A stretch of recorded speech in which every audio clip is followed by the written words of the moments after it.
In exercise 20.5, we're starting our journey toward doing multi-step syntheses with aldehydes and ketones. Now here it says there are going to be 2 questions on the test for that. That isn't just the type of question in 20.5, that's the type of question from 20.5 onwards.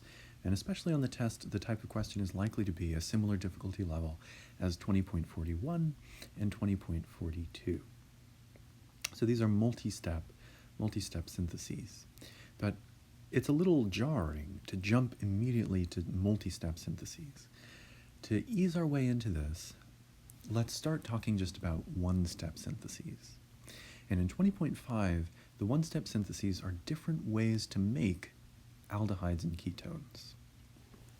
So this is sort of an essential step for a lot of the syntheses we're going to do in this chapter.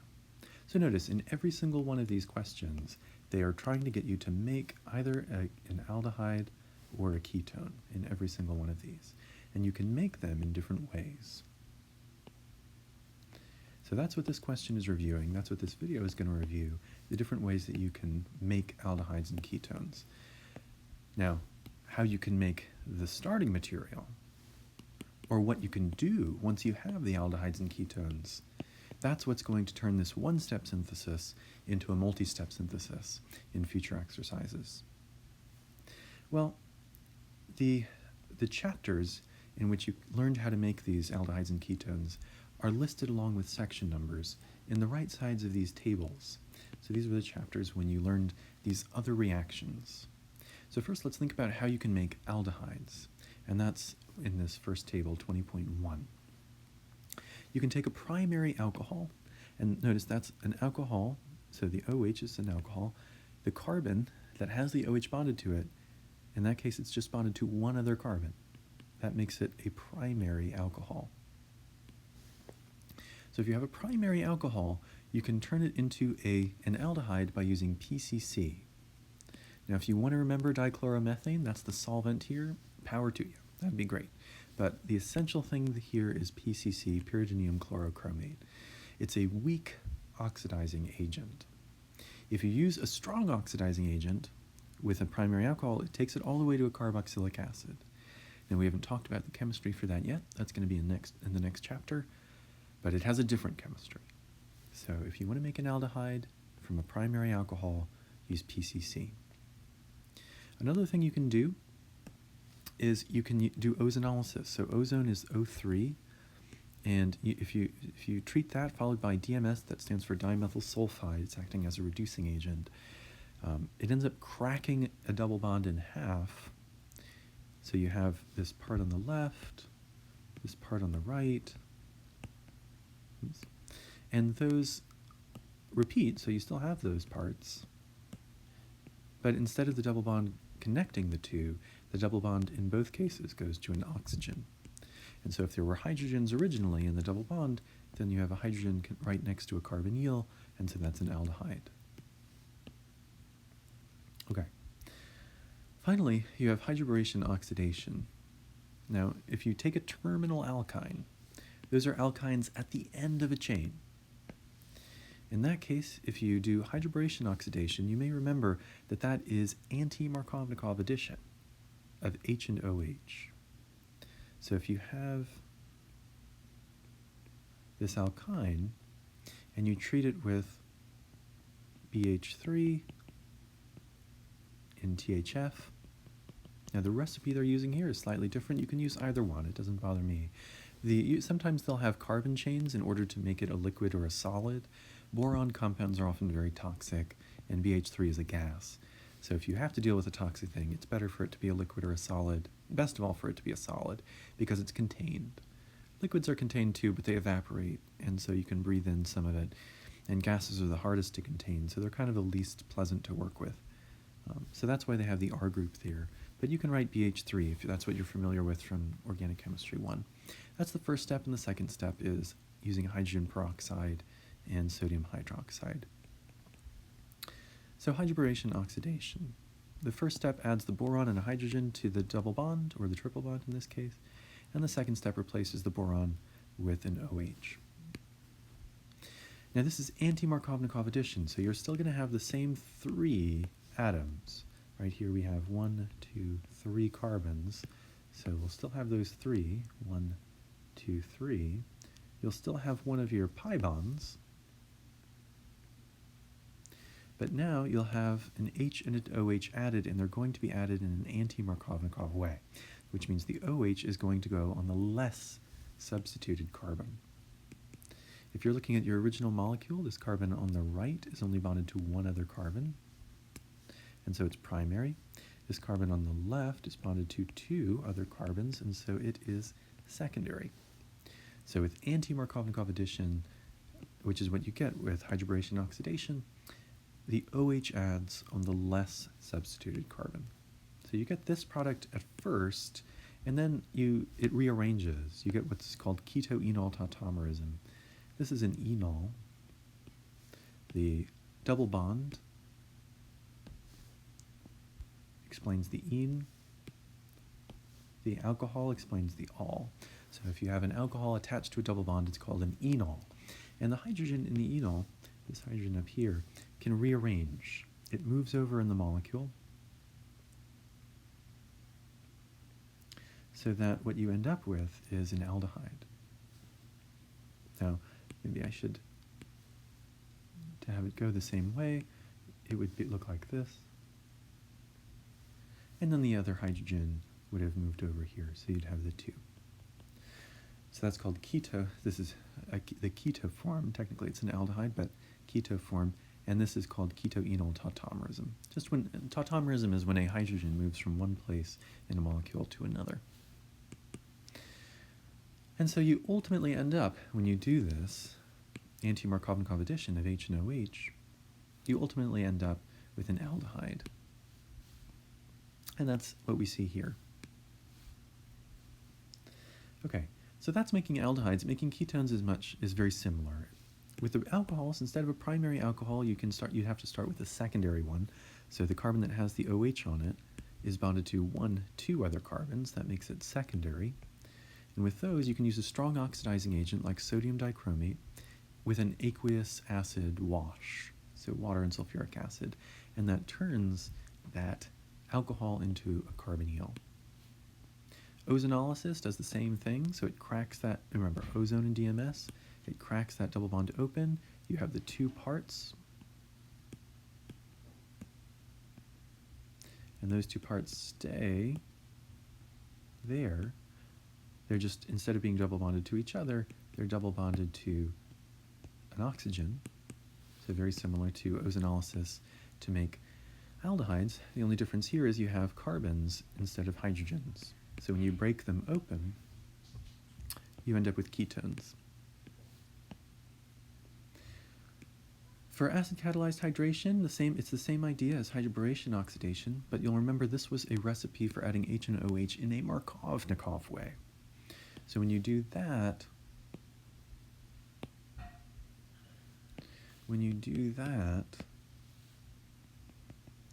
so acid-catalyzed hydration,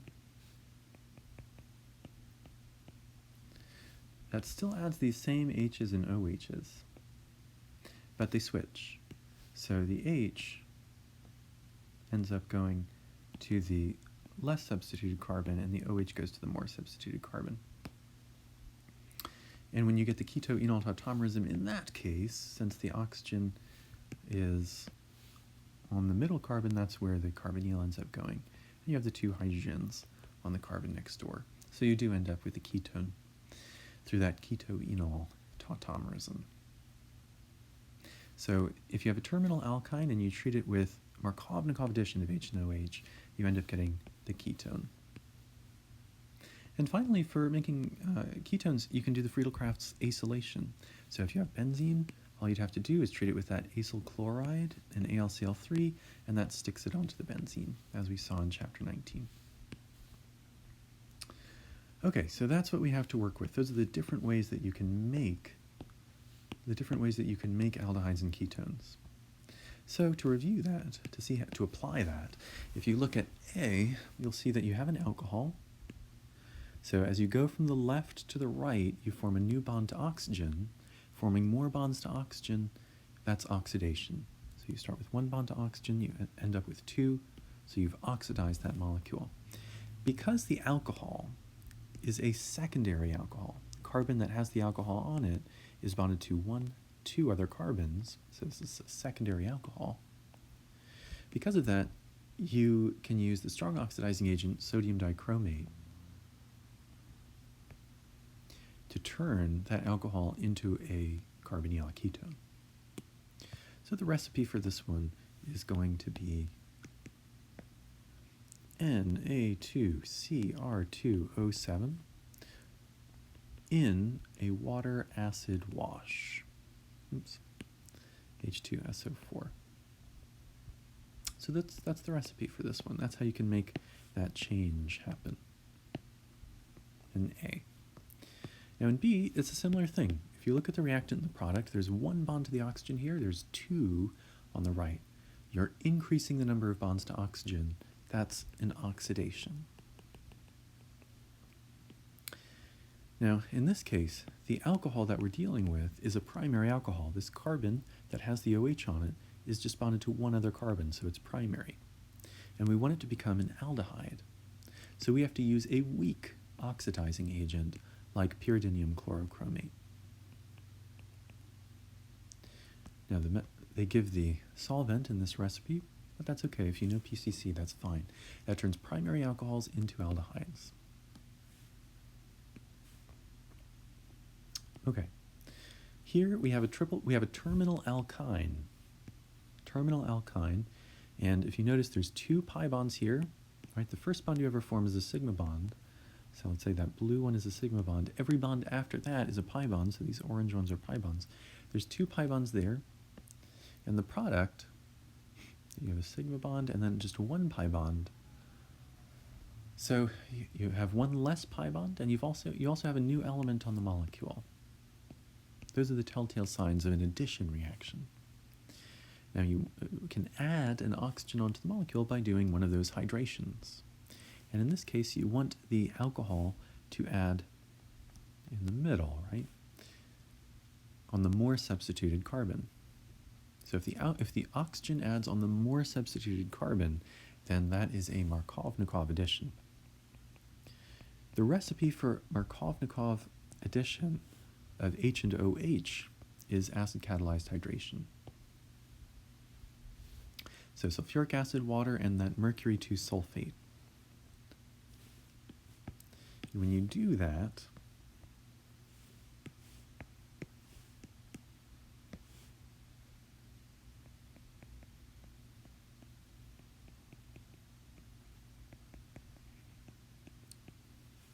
at first you add the H and the OH, and then you get ketoenol tautomerism to give you the ketone. Now this next one is very similar, except notice that the oxygen is adding at the very end of the chain instead of in the middle. So this is also addition of H and OH, but it's anti-Markovnikov.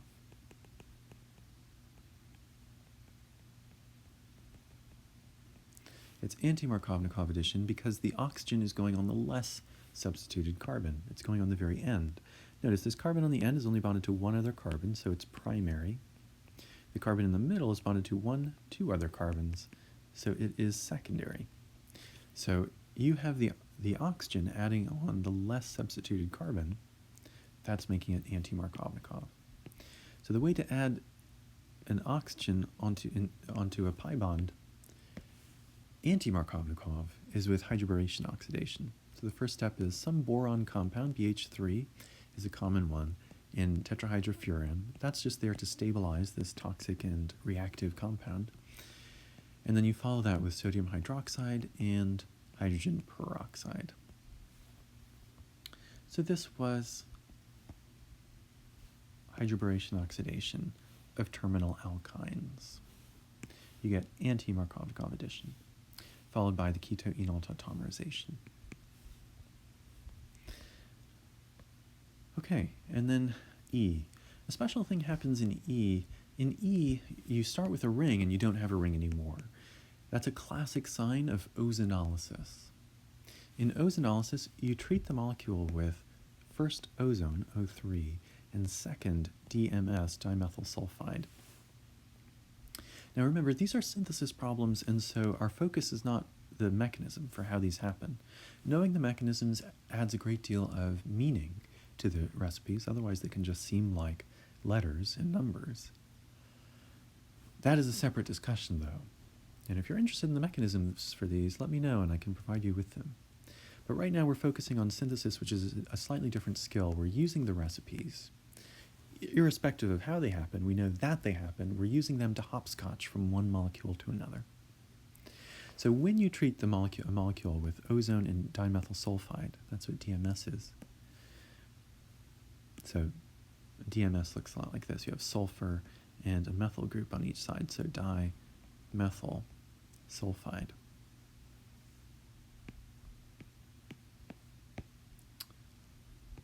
When you do that, it saws the double bond in half. Now I'm going to redraw that same structure, just with the double bond sawn in half. Now the double bonds still stay there, but instead of connecting to each other, they connect to an oxygen. And these oxygens are coming from the ozone. Now this does not look like this molecule on the right. So when you go from these rings to these straight chains, I strongly encourage you to number the chain. So 1, 2, 3, 4, 5, 6. And when you do that, then you can just draw a 6-carbon chain. So 1, 2, 3, 4, 5, 6. And through the numbering, you don't even have to be able to visualize it and move it around in your head. You can just number the 6-carbon chain. You'll notice that we have a carbonyl coming off of 2. And we have a carbonyl coming off of 6. And that gives us the molecule we have above. Notice there's a hydrogen coming off of here. So that gives us our same molecule there. So that's the telltale sign of ozone. You break open a ring. It doesn't have to be with a ring all the time. But anytime you have a more than one carbonyl formed, anytime you have 2 carbons connected by a pi bond separated suddenly, those are signs of ozonolysis. And you'll recognize the lysis here. Lysis means to break apart. You've seen that with the hydrolysis of acetals. Hydrolysis is breaking things apart with water, hydro. Ozonolysis is breaking things apart, lysis, with ozone, O3. And in general, the suffix lysis means to break apart. Electrolytes break apart because of their electricity. Hemolysis is where your blood cells burst apart. And when you analyze something, you break it down. So this is ozonolysis, breaking something apart using ozone. F should seem really familiar after the benzene chapter, the aromatic substitution chapter. We have a benzene ring. We want to put a carbon chain on it, so that's Friedel-Crafts. And because there's this double bond to the oxygen on the carbon that connects to the ring, that's Friedel-Crafts acylation.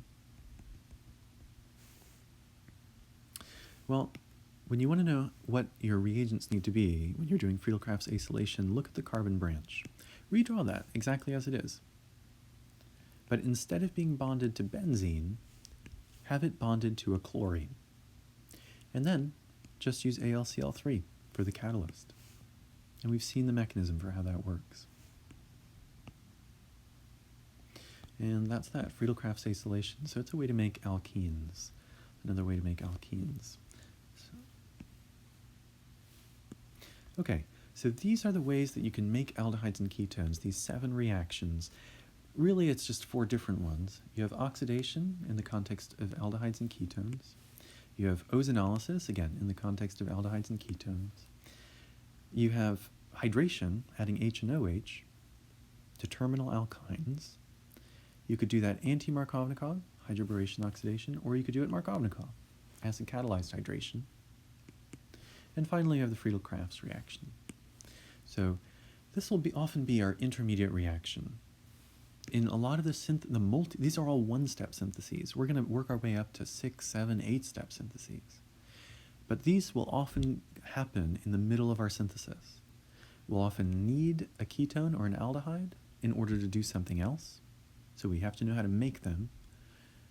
And the synthesis, so this will be an intermediate, and these starting materials that we used will also be intermediates.